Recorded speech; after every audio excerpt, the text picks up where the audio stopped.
we have a crisis in the world, tremendous crisis, and also crisis in our consciousness, in us. I see the urgency of change, radical revolution, mutation in the mind. I see it. It is necessary. There is complete quietness of the mind, and that which is silent has vast space. Only then that which is nameless comes into being. This is Urgency of Change, the Krishnamurti podcast.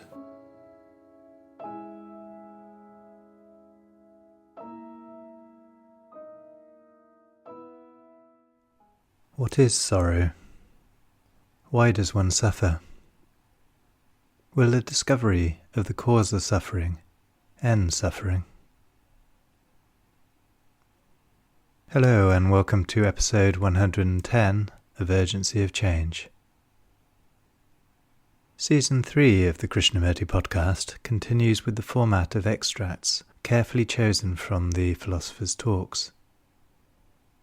Each weekly episode focuses on a theme explored by Krishnamurti, and the aim is to represent his different approaches to these universal topics. This week's theme is sorrow. Upcoming themes are dialogue, energy, and mutation. This is a podcast from Krishnamurti Foundation Trust, based at Brockwood Park in Hampshire, UK. Brockwood is also home to Brockwood Park School, an international boarding school offering a personalised, holistic education for around 70 students. It is deeply inspired by Krishnamurti's teaching, which encourages academic excellence, self-understanding, creativity, and integrity. Please visit brockwood.org.uk for more information. You can also find daily quotes and videos on Instagram and Facebook at Krishnamurti Foundation Trust.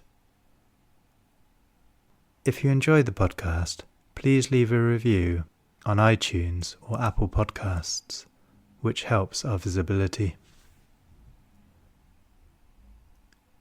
This week's episode on sorrow has 3 sections.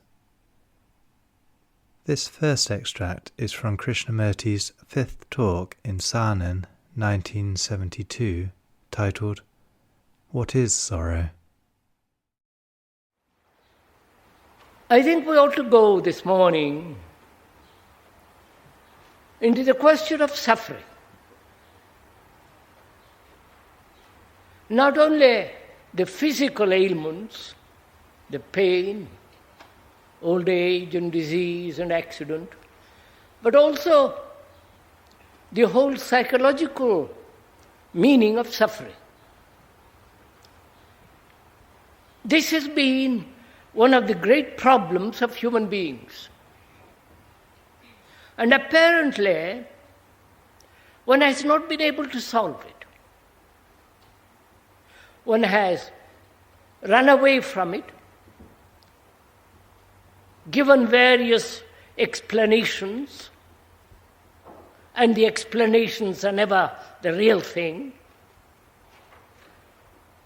And one has avoided it, rationalized it, but it still remains.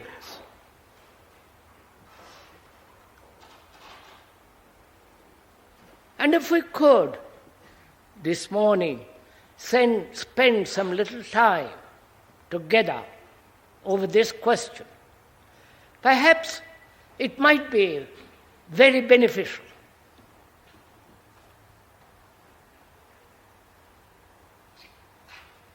The Christian world has accepted sorrow and worships it in the form of a person.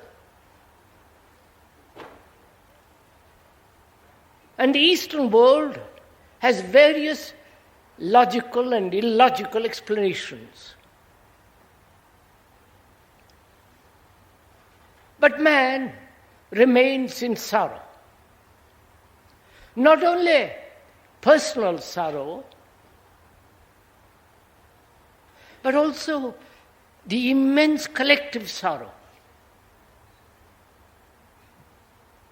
The sorrow of wars. What is going on in Vietnam? Thousands are being killed. Children are being burnt.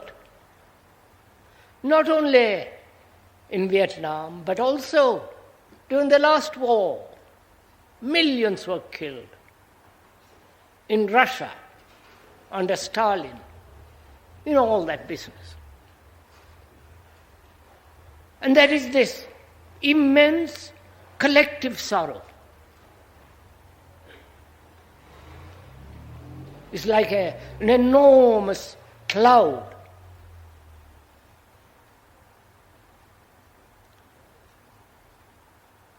And also, there is a personal, individual, human sorrow.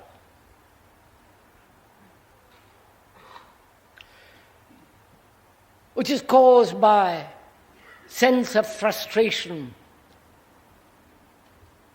not being able to resolve any problems of our life, living always in ignorance.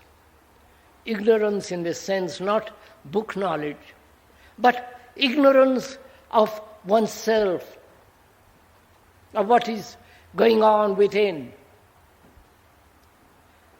And apparently, when one considers all this, quite objectively, non-sentimentally, why is it man, that's you and I, human beings right throughout the world, have not been able to resolve this question? Because without going beyond sorrow, there is no love. Sorrow creates a circle round itself, either through self-pity, through the sense of frustration, through comparison. I was happy and I am not now. The sorrow of losing somebody whom you think you love. This whole question of human sorrow, collective, the result of human appalling behavior towards other human beings, what the wars have done, what tyrannies have done, not only the recent tyrannies, but the past.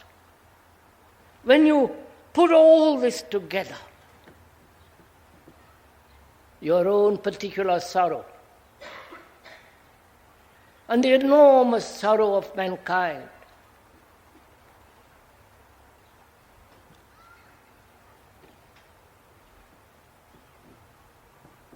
one observes how mankind, how human beings, you escape from this, avoid this, never come directly into contact with it.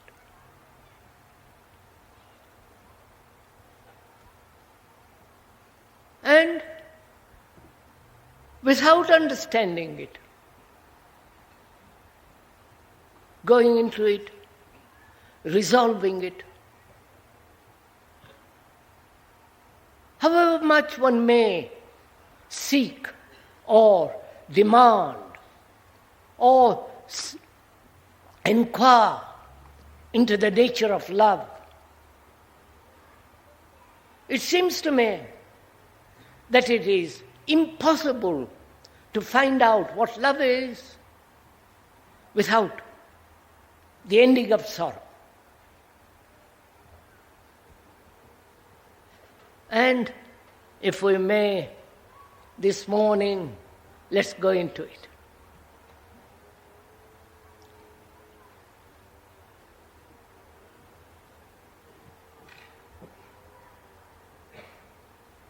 What is sorrow?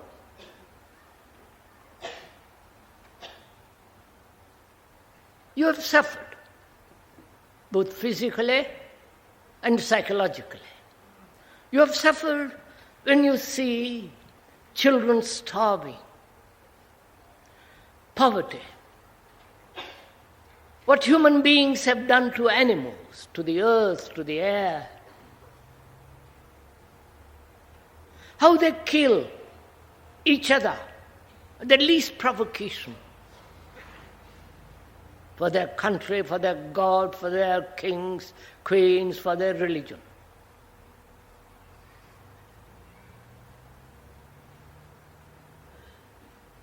And one has suffered both so.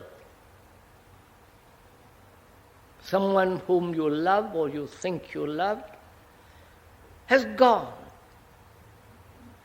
And there is this sense of enormous loneliness, isolation, lack of companionship. The utter sense of forlorn. I'm sure most of us felt this. At a crisis or vaguely in moments of unawareness. Unless one totally understands it, goes beyond it. Sorrow there can never be wisdom. Wisdom comes with self-knowledge or with the ending of sorrow. Wisdom you can't buy in books or from another. It comes only when there is self-knowing and therefore the ending of sorrow. Now, why does one suffer? I can understand, we do understand, when we have physical pain, we are not talking of that. We can do something about it. Or put up with it intelligently, without becoming neurotic. That is, if I have constant physical pain, a sense of agony all during the day and night, without distorting the mind, that pain can be understood and lived with, without bringing about an action which is not only neurotic, but also contradictory, aggressive, expressing itself in violence and so on. That kind of physical pain we can bear, tolerate, understand and do something about it logically and perhaps also illogically, which is sanely and insanely. But we are talking about together. It's not my problem, please. It's your problem. We are discussing it together.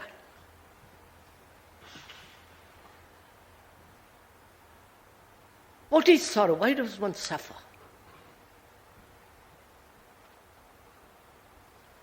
Will the discovery of the cause of suffering end suffering?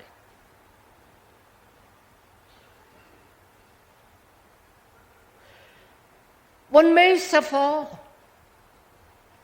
because one is desperately lonely.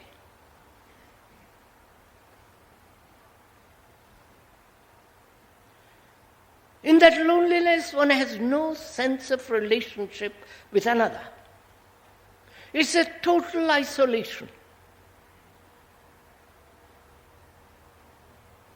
And one feels this. Perhaps when you are alone in your room or in the middle of the night, or when you are in a crowd, sitting in a bus, or at a party, you feel suddenly, utterly, hopelessly deserted by everything, and there you are, utterly empty, utterly isolated. Haven't you felt all these things?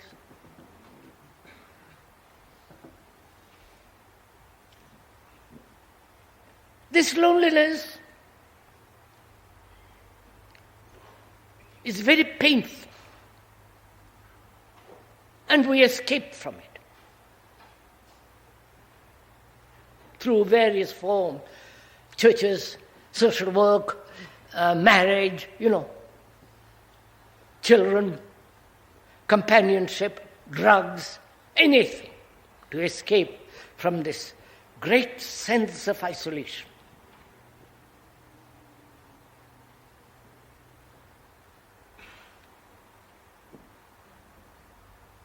Now, how do you resolve this? We're going to it step by step. We are doing this together. Please. It's not that I want to speak about it, therefore I'm pushing it on to you. But it is a problem of every living human being, whether rich or poor, whether tyrants or the most dominated slavish people. Now, how does one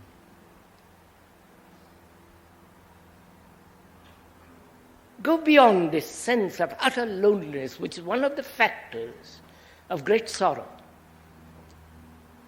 I don't know if you've gone into it, if you have even looked at this problem. Our gods, our churches, our literature, our ceremonies, all the circus that goes on around us, including the Olympia circus. I saw an ad this morning as I was coming along.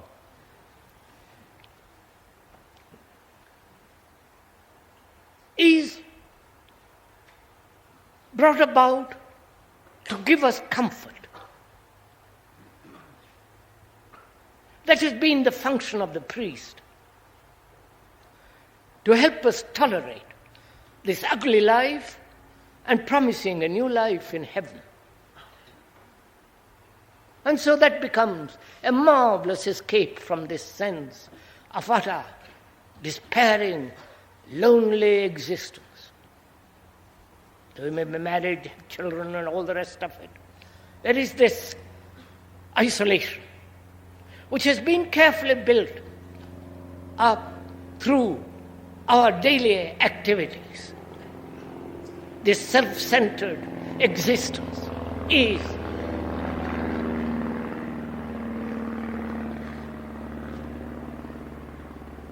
culminates in this isolation. Now, what is one to do? Do you understand my question? What is one to do? How is one to resolve this problem? First of all, just look at the problem clearly. I'm lonely. Because in my life, daily life, I have been ambitious, greedy, envious, making myself terribly important, isolating myself, though I might have a child, wife and husband and all the rest of it. And this self-centered activity ultimately brings about this isolation, this sense of utter, empty loneliness. If you have not felt it, You're not a human being. Right? Because you have escaped from it so that you're blind. And we escape in various forms from this one of the central issues of our life. Religion offers, the whole escapes that we have very carefully established through thought. Our religions, our systems of meditation, our social work, this despairing, destructive, appalling wars, killing animals and all the rest of it, is the product of thought.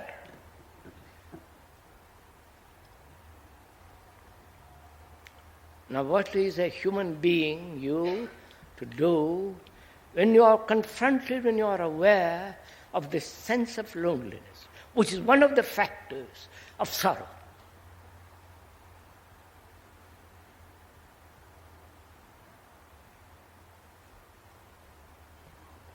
You understand?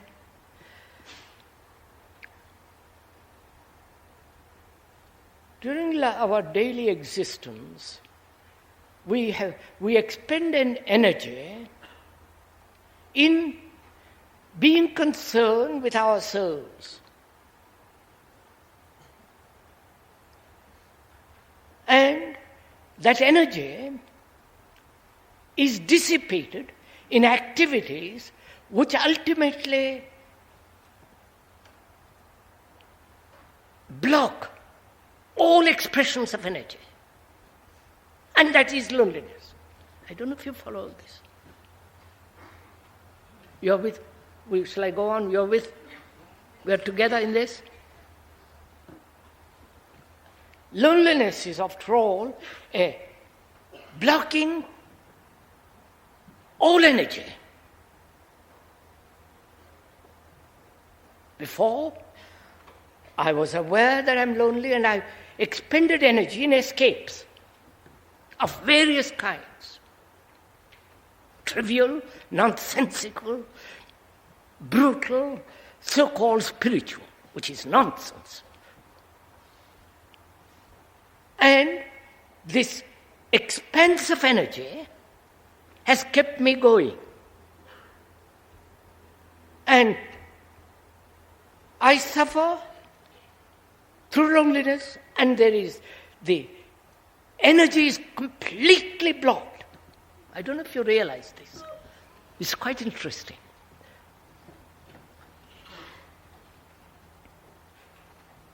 And when this energy is not expended through escapes, then the energy is concentrated. And when you don't escape, there is passion. You understand? Passion. Sorry.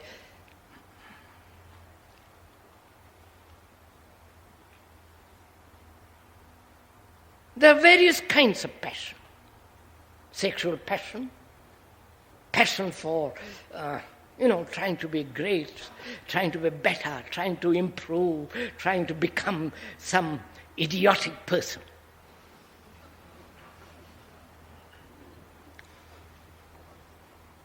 So, one realizes that any form of escape, any form, subtle, conscious, unconscious, deliberate, by act of will, any form of escape doesn't resolve this problem. On the contrary, it makes it worse. Because from that escape you do all kinds of absurd, irrational activities go on. Whereas if there is no escape, because you see the truth of it, You have an insight into it.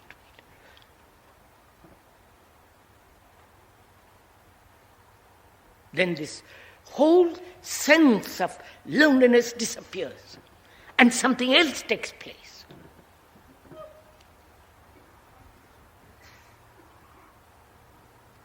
Which is that sense of passion. You know that word, passion, the root meaning of that word is sorrow. It's rather curious, isn't it?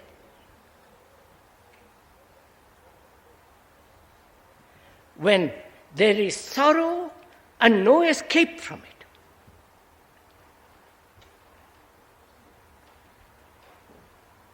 Very subtle form of escapes.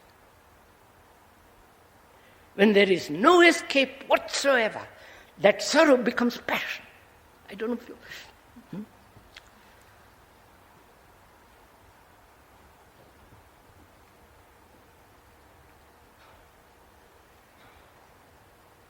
And we are inquiring also, why one suffers. Apart from loneliness, why does one suffer? Through self-pity?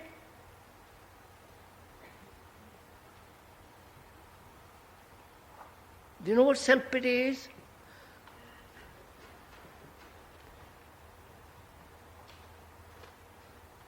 And is that one of the reasons why one suffers?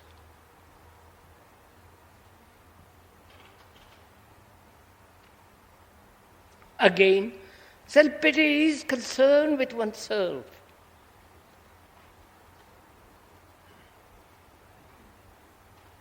You have such beautiful life, and I have not. You are so brilliant, you are so famous, you are so, etc., etc. And I have nothing. My life is shoddy, petty, small.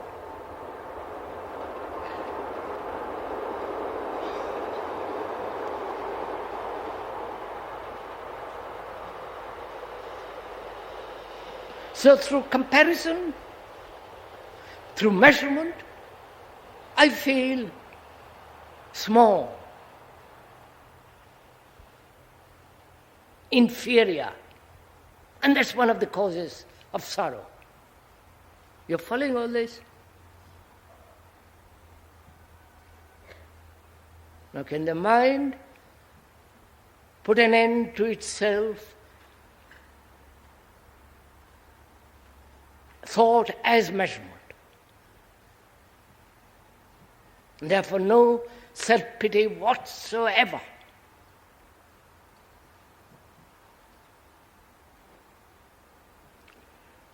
So please do this as we go along.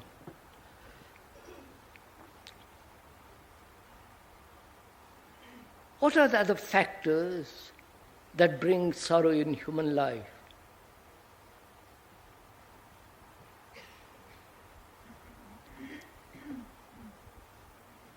I want to love. I love you, and you don't love me. And I want more love from you. I feel I must be loved by you. You are the only person who can love me, and nobody else. I shut the door and everybody else, but except you. I keep my door open to you, and you look the other way.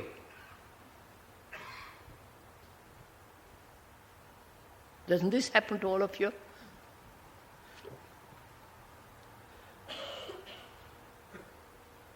And you spend your life in sorrow, in bitterness, anger, jealousy, fury, frustrated. Because you insist going through one door.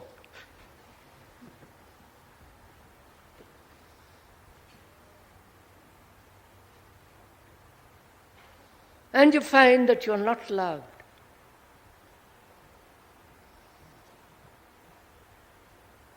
I don't know if you ever thought of terrible thought, a thought that is, that you are not loved. You understand this? Isn't it appalling to feel that you are not loved?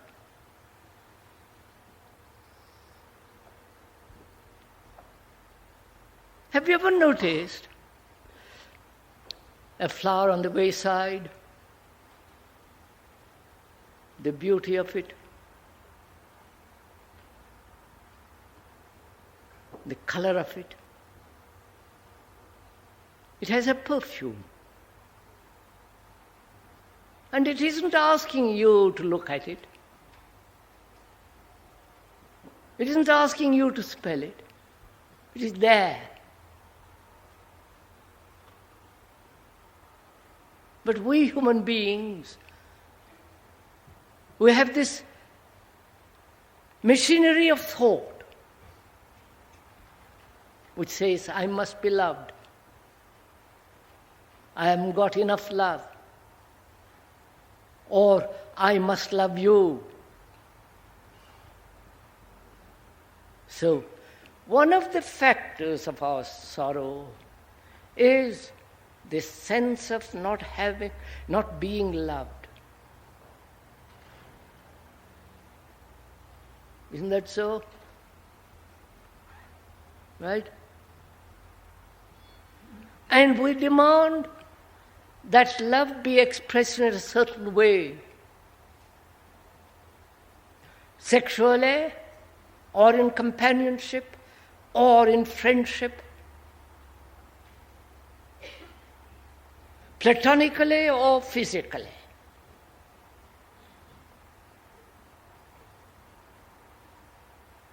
Which all indicates, doesn't it? A human mind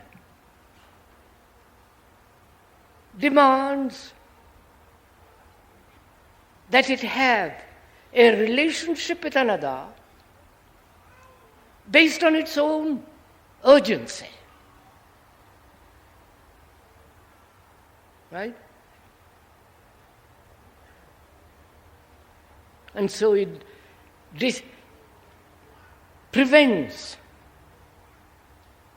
the love coming into being, which we said, there is love only when there is the ending of sorrow.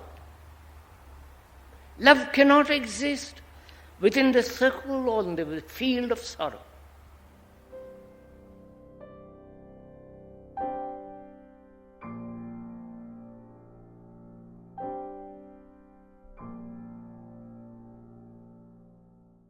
The second extract is from the first question and answer meeting at Brockwood Park in 1980, titled, Is Suffering Necessary? Is suffering necessary to make us face the necessity to change? This is one of our traditions that says you must suffer in order to be good.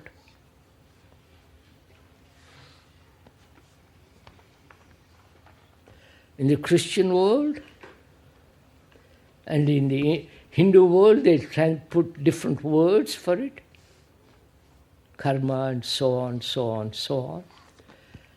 And the Buddha, everywhere, they say you must go through suffering.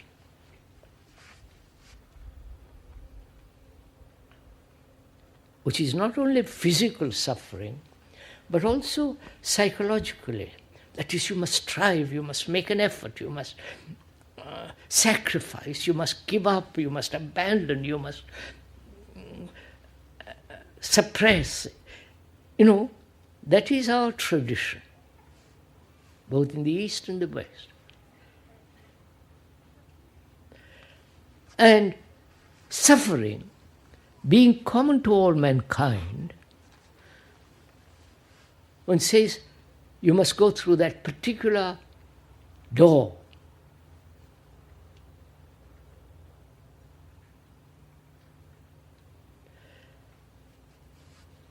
Someone comes along, like a speaker, and says, suffering must end. Not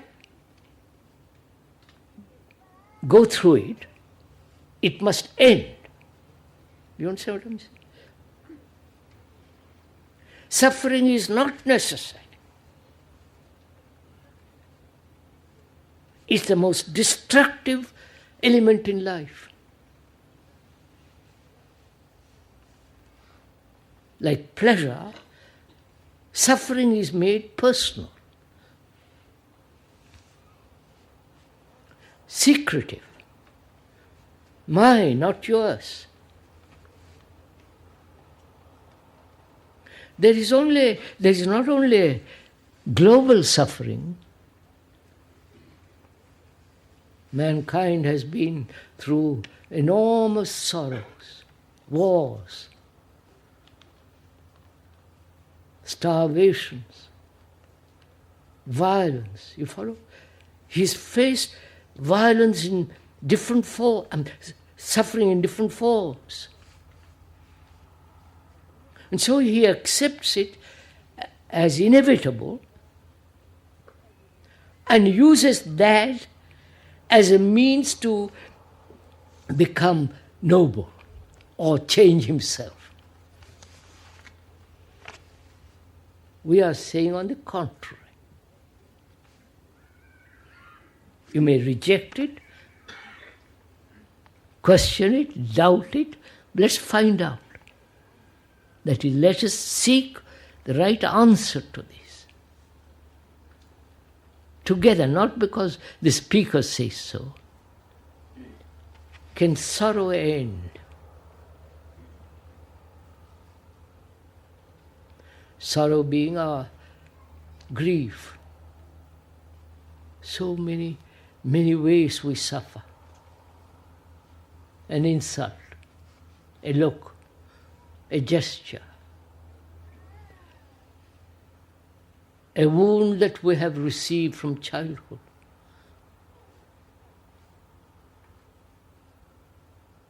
A wound that's very deep, of which you may be conscious or unconscious. The suffering of another, the loss of another. And if you examine it closely, taking one fact, which is that we are wounded from childhood by the parents, by the teachers, by other boys, girls. This is happening all the time. And this wound is deep, covered up, and one builds a wall around oneself not to be hurt.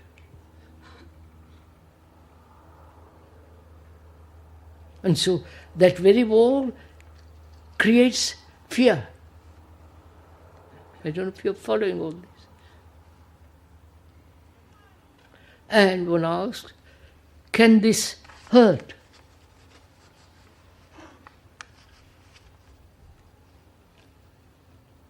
Can it go? Can it be wiped away completely so that it leaves no scar?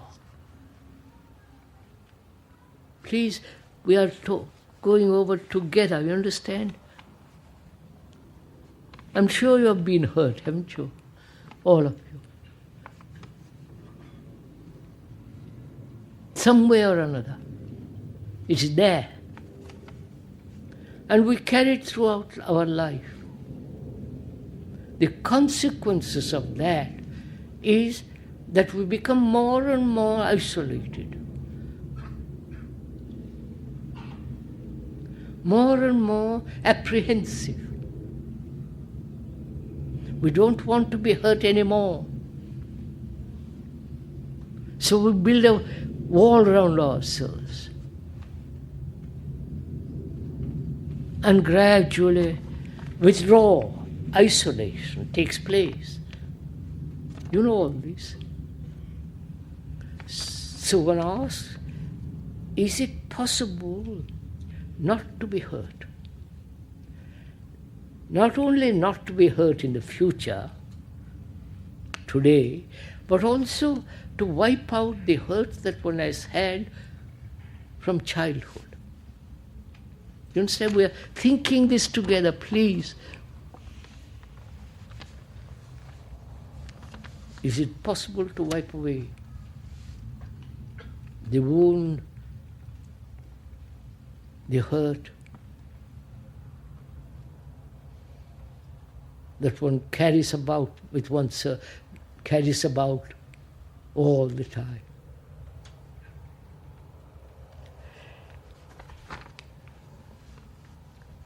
If one is serious,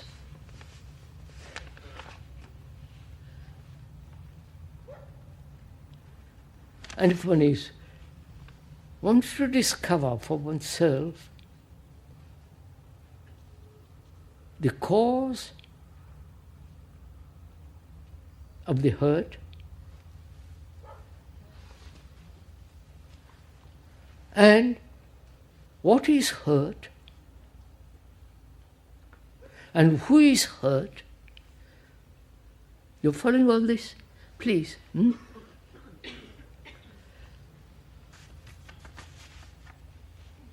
Which means, is it possible not to register the insult, the flattery, the gesture that cuts you down, the look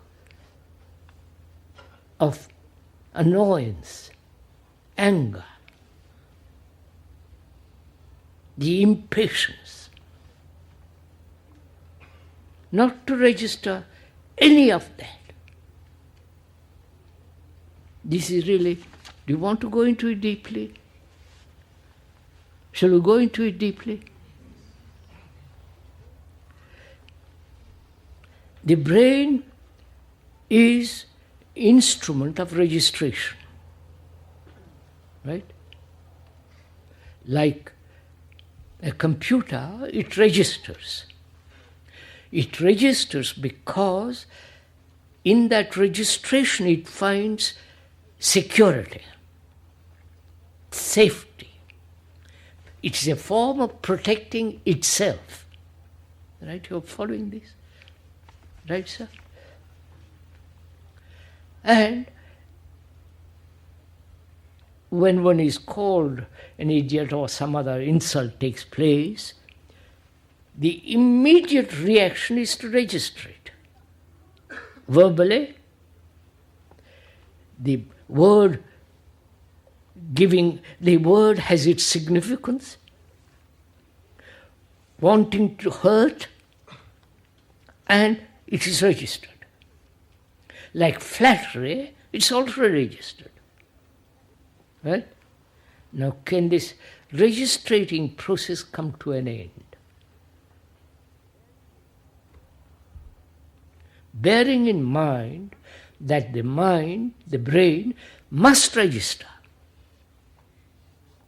Otherwise, you wouldn't know where your house is. You wouldn't be able to drive your car or use any language. But not to register any psychological reactions. You understand? You're following all this?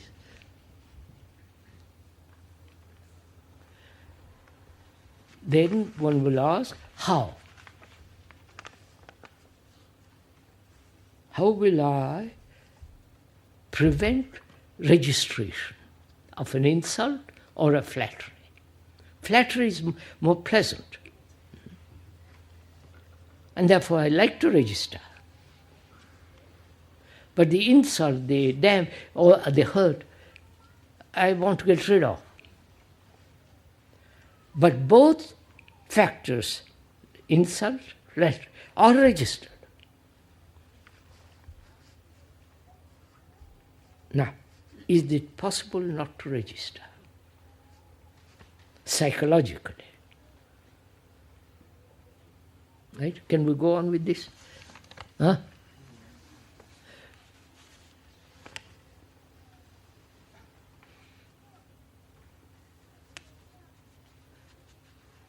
What is it that gets hurt? You say, I'm hurt. What is that entity that gets hurt? Is it an actuality? You understand what I mean? Something concrete, something tactical, something that you can talk, or is it something that you have created for yourself, about yourself? You're following all this? I don't know if you're... All right. I have an image about myself. Most of us have. That image has been created from childhood. You must be like your brother who is so clever. You must be better. You must be good. You follow? This image is gradually being built through education, through relationship, and so on, so on. That image is me. I wonder if you accept that. That image, which is me, gets hurt. Right? Are you following? So as long as I have an image, it's going to be trodden on.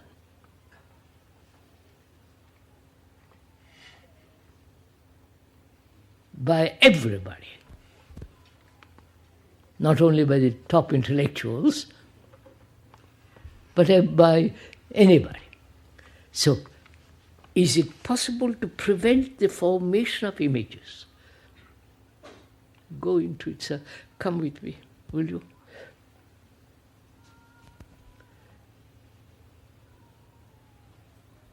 You understand the image-making machinery? What is this machinery that makes the images?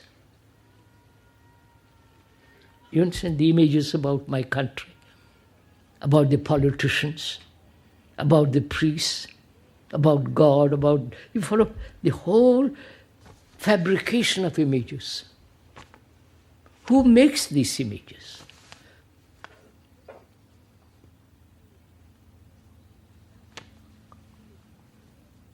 And why are images made? You understand? Who makes it and why are they made? We can see very easily why they are made. For security.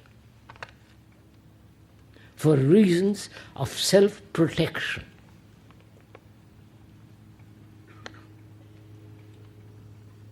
Because if I call myself a communist, a non-communist world, I would have a rather difficult time. Or in a communist world, if I'm not a communist, terrible things might happen. So, identifying myself with an image gives one a great security. That's the cause. That's the reason why all of us, in some form or another, have images. And who creates this image? What is the machinery? You understand? What's the process of it?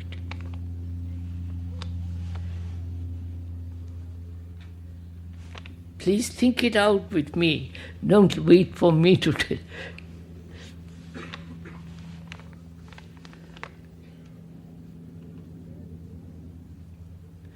Will there be, please listen to it, will the machinery come to an end when there is complete attention?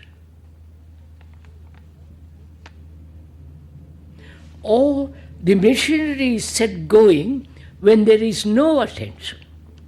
You follow the question? You follow this, sir? Where am I to look?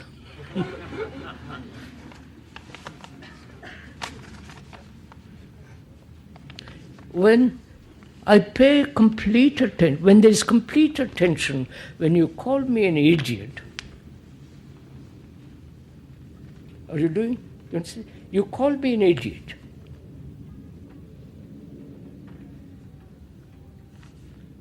And the verbal stone has an impact. And the response is, you're also.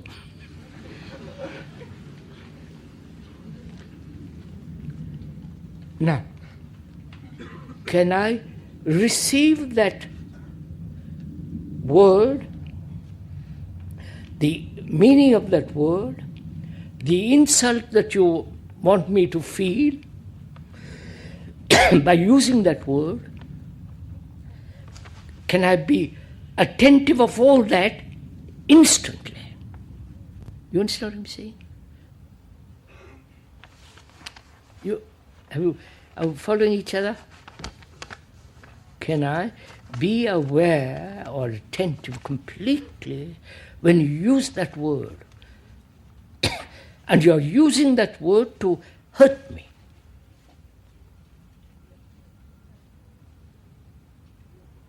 And to be completely attentive at that moment.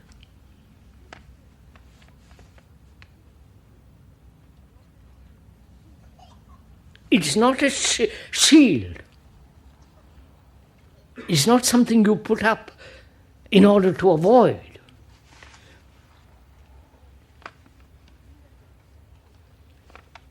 In that attention, there is no reception. I wonder if you see it. Whereas when you call me an idiot and I'm inattentive, not paying attention, then registration takes place. You can experiment with this. Do it now, for God's sake. So that not only the past wounds, past hurts, but also your mind then is so sensitive, vulnerable, it is so moving, living, active. It has no moment of static moment where you can hurt.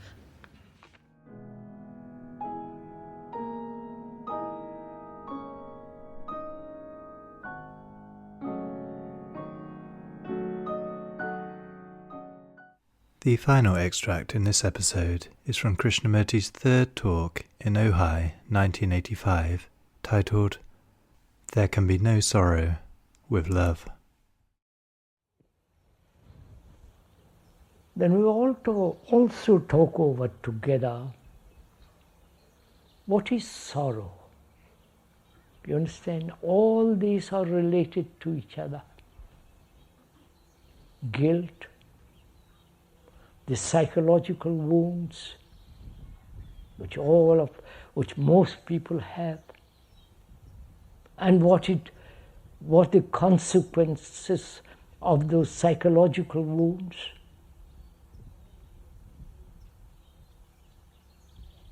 The vanity of one's own cultivated intelligence, which gets hurt, and the images that one has built about oneself, that gets hurt, no, nothing else. We went into all that. And we talked about relationship. We talked about fear, pleasure. They're all interrelated. They're not something to be taken bit by bit or separated and say, this is my problem. And stick to that.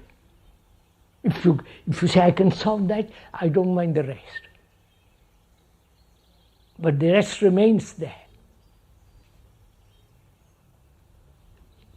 So can one see this whole movement, not just one movement? So we want to talk about sorrow. This is an immense subject.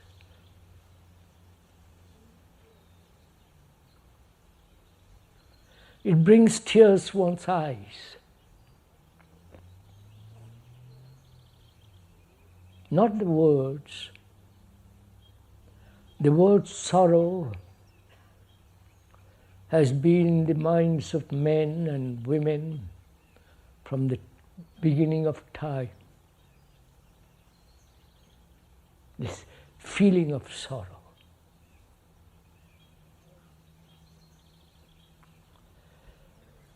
And sorrow has never ended.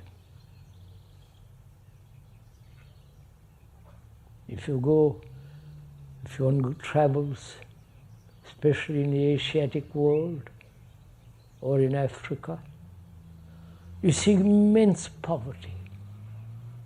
Immense. And you shed tears or do some social reform or give them food or give them clothes and all the rest of it. But there is still sorrow there. And there is the sorrow of someone whom you have lost.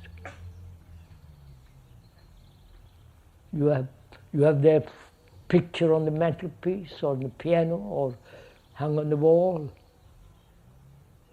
And you remember it, look at it, shed tears, and all the memories connected with that picture.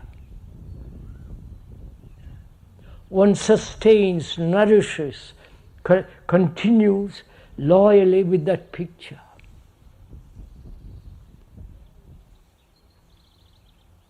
That picture is not the person. That picture is not the memories. But we cling to those memories. And that brings us more and more sorrow. And the sorrow of those people who have very little in their life. Not only money, few sticks of furniture, but also ignorance. Not the ignorance of something great, but the ignorance of their daily life, of their having nothing inside them. Not that the rich people have either. They have it in the bank account, but nothing inside. Look at all this. And there is the immense sorrow of mankind, which is war.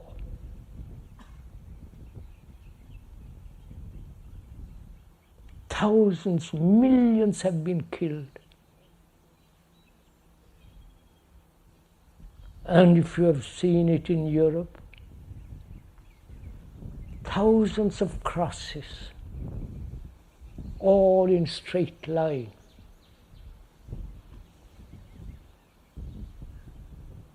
How many women, men, children, parents have cried. Not only in this country, every community, every country, every state have we realized that for the last historical times there have been wars every year. Tribal wars, national wars, ideological wars, religious wars. In the Middle Ages, they tortured people, burnt them. They were heretics. You know all this, if you have listened, if you have looked. And from the beginning of man or woman, the sorrow has continued in different forms. Poverty of sorrow, poverty of ignorance, poverty of not being able to fulfill your desires, poverty of achievement. There's more to be achieved.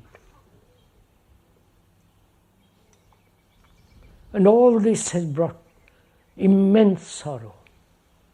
Not only personal sorrow, but also the sorrow of humanity. In Cambodia, what's happening there? What's happening in Russia?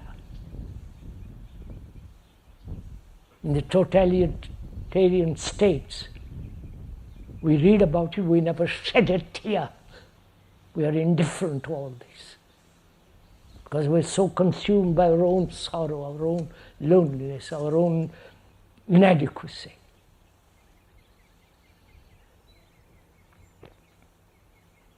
So we're going to ask ourselves, is there an end to sorrow?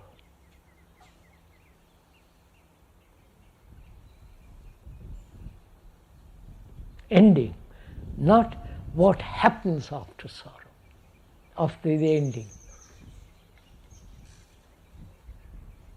Is there an end to our personal sorrow with all the implications of it? Ugly face, I won't call them ugly, it's a face you don't like. You know the whole business of all this.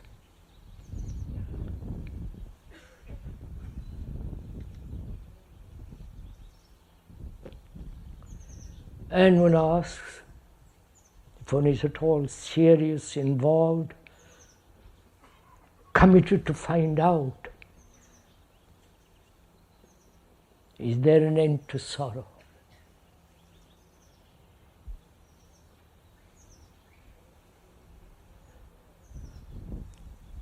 And if there is an end, what is there? Because we always want a reward.